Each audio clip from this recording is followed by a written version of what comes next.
Welcome to Booked, Banked, and On Stage, the podcast for speakers who want to get booked, get paid, and own the stage.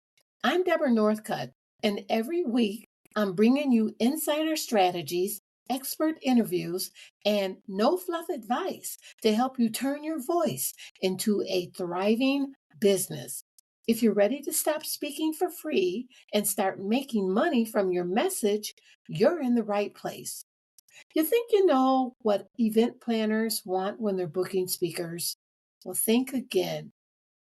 Most speakers assume it's all about having a big name, a fancy website, or the perfect talk title. But here's the truth. Event planners care about things most speakers don't even think about.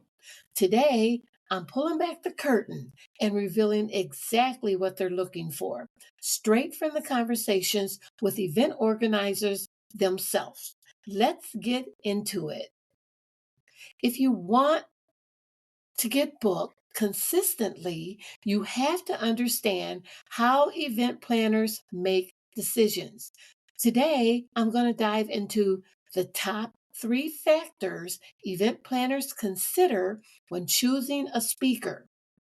The biggest red flags that get speakers rejected immediately, and how to position yourself as the perfect choice, even if you're not famous.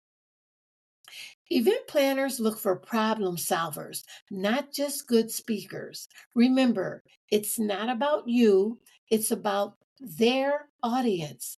Event planners want speakers who solve a real problem for their attendees. They are responsible for delivering value to their audience. So if you can position yourself as someone who provides a transformational experience, you'll become an easy yes. And you need to know their event goals. Each event has a different objective, whether it's inspiring employees, providing leadership training, increasing sales motivation, or fostering diversity and inclusion.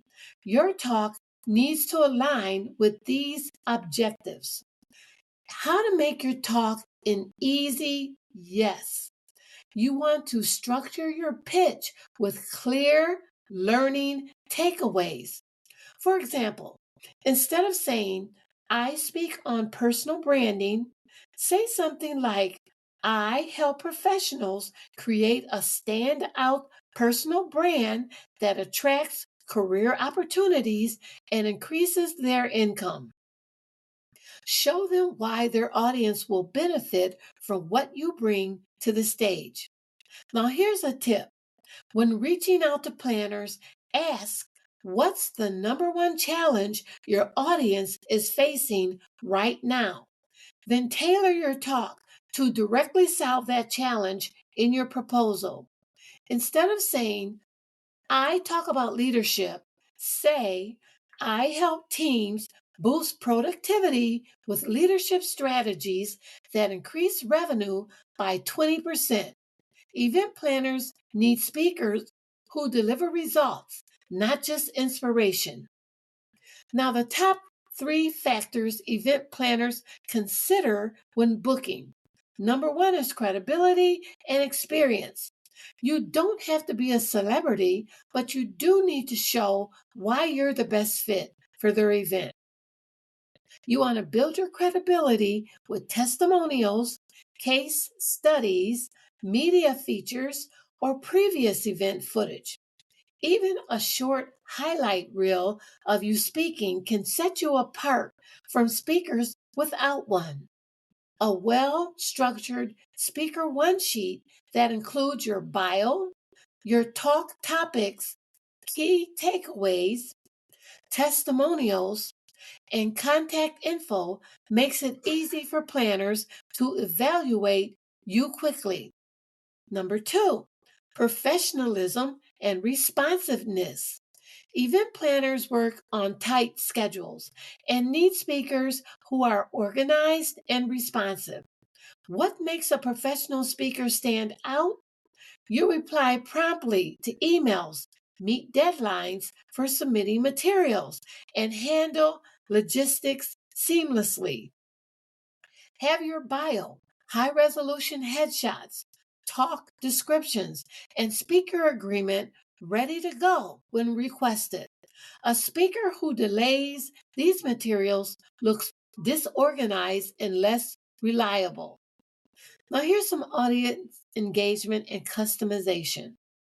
Event planners don't just want someone who gives a speech, they want someone who engages the audience and makes the experience memorable. And tailor your content to their audience. The best speakers don't deliver a one size fits all talk, they tweak their presentation based on the event's industry, theme, and challenges. Here's another pro tip. When discussing your topic, say, I customize my talk to align with your event goals. What specific areas would you like me to emphasize for your audience? This shows flexibility and commitment to delivering real values. Speakers who get booked over and over again make the event planner's job easy. Be the speaker they can count on. Now, here's some red flags that get speakers rejected. Lack of clarity on topic and value. If you can't clearly explain what you speak about and why it matters, planners will move on.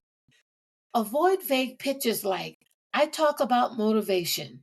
Instead, say something specific like, I help sales teams increase revenue through motivation driven techniques.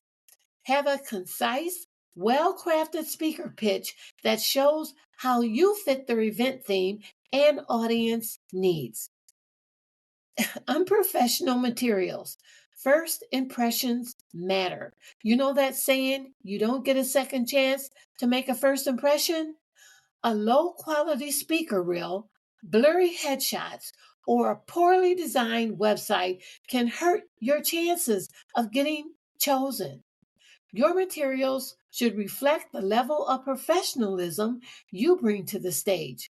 If you don't have a website yet, start with a clean, well organized speaker one sheet to showcase your expertise. And if you're difficult to work with, event planners talk. If you have a reputation for being difficult, showing up late, or being unprepared, it will spread. So be reliable, adaptable, and proactive in making the event planner's job easier. Small things like thanking the event team, following up with appreciation, and being easy to work with makes a huge impact on whether they will book you again. Planners remember that speakers who make their lives easier, and they also remember the ones who make it harder. Which one do you want to be? If you want to get booked and rebooked, remember this. Event planners aren't just looking for great speakers, they're looking for reliable, easy to work with professionals who deliver real value. Show them that you understand their audience, make their job simple, and bring results. Do that, and you'll never struggle to find speaking gigs again. If this episode gave you some light bulb moments, make sure to subscribe so you never miss an episode. And hey, share this episode with a speaker friend who needs to hear it. Let's help more speakers get booked, banked, and on stage. Next week, I'm going to be talking about how to price yourself as a speaker without undercharging or overpricing. If you've ever struggled with setting your fee, this is the episode for you. Hit that subscribe button, and I'll see you next week.